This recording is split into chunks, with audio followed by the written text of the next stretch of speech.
السلام علیکم ورحمۃ اللہ وبرکاتہ۔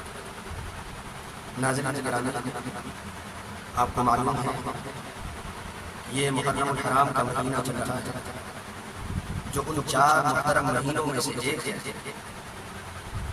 جن کی عظمت و حرمت کا ظہور نہ صرف اسلام میں بلکہ اسلام سے قبل اسی وقت سے ملتا ہے کہ جب اللہ تعالیٰ نے زمین و آسمان کو پیدا فرمایا تھا۔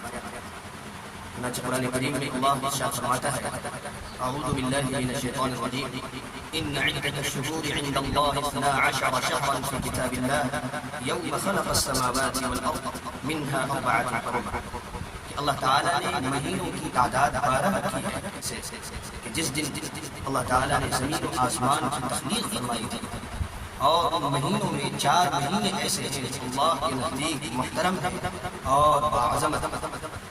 انہی مہینوں میں محرم الحرام بھی ہے۔ محرم الحرام کی 10ویں تاریخ کو یوم عاشورہ کہا جاتا ہے۔ یوم عاشورہ کی حدیث پاک کے اندر بڑی فضیلتیں وارد ہوئی ہیں۔ چنانچہ حدیث پاک میں آتا ہے: صیام یوم عاشوراء احتسب علی اللہ ان یکفر السنة التي قبلہ، رواہ مسلم۔ اللہ کی رحمت سے میں امید کرتا ہوں کہ پچھلے 1 سال کے گناہ کا یہ کفارہ بنے۔ دوسری روایت میں ہے: افضل الصیام بعد رمضان شہر اللہ المحرم، کہ رمضان کے روزوں کے بعد سب سے افضل روزہ اللہ کے روزہ ہے۔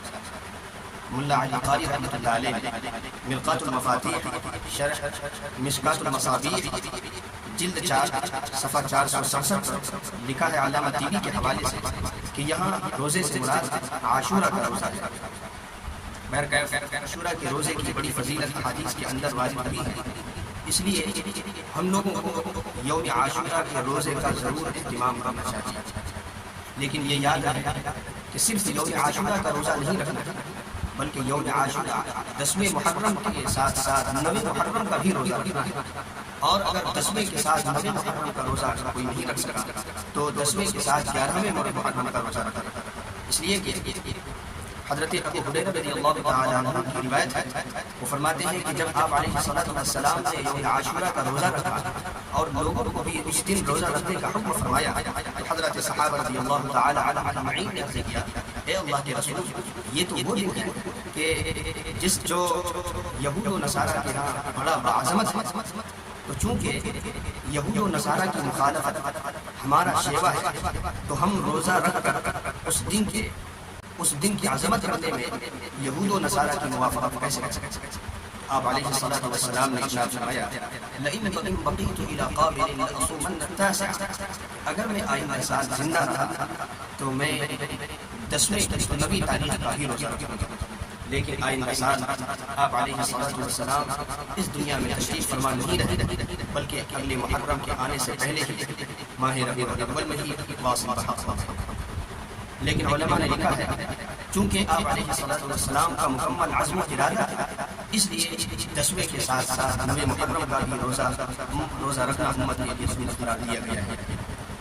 علامہ ابن حمام رحمۃ اللہ علیہ فرماتے ہیں کہ 10ویں محرم کا روزہ رکھنا مستحب ہے، لیکن 10ویں محرم کے ساتھ ساتھ اس سے 1 دن پہلے اور یا 1 دن بعد کا روزہ رکھنا بھی مستحب ہے۔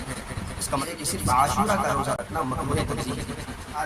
عاشورہ کے روزے کی بڑی فضیلت آئی ہے، اس لیے لوگوں کو یوم عاشورہ کا روزہ ضرور رکھنا چاہیے، اس کا اہتمام کرنا چاہیے۔ بڑا افسوس ہوتا ہے برادران اسلام کو دیکھ اس دن 10ویں محرم کو جو کرنے کا کام اس کے بجائے بدعات و خرافات اور بیجا رسومات میں پھنسے نظر آتے ہیں۔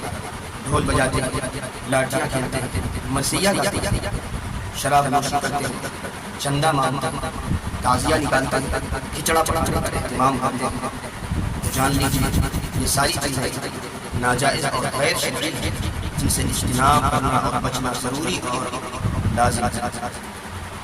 ساتھ ساتھ میں آپ حضرات کو یہ بھی بتانا چاہتا ہوں کہ اس موقع پر ڈھول تماشے والے گھر گھر چندہ مانگنے کے لیے آتے ہیں، اس لیے یہ یاد رکھیں ایسے لوگوں کو چندہ دینا ناجائز اور حرام، اس لیے کہ اللہ تعالیٰ کا ارشاد ہے لا تعاونوا علی الاثم، گناہ میں تعاون مت کرو۔ اس لیے ایسے لوگوں کو چندہ نہیں دینا چاہیے، ورنہ ہم ناجائز کام میں مرتکب ہو جائیں گے۔ اللہ تعالیٰ ہم سب کو عمل کی توفیق عطا فرمائے۔